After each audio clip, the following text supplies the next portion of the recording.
ఏం చేస్తున్నారు దినాన? దేవునికి దూరం అయిపోతున్నారు.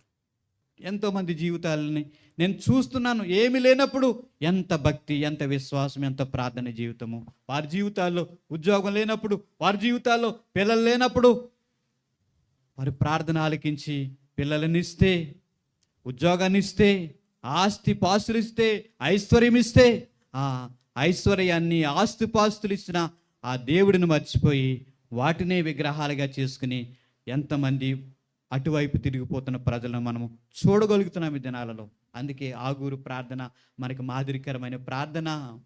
కాబట్టి లోకంలో ఏమి సంపాదించినా నీ వెంట రాదు అనే సత్యాన్ని మన మైండ్లో ముద్రించుకోవాలి.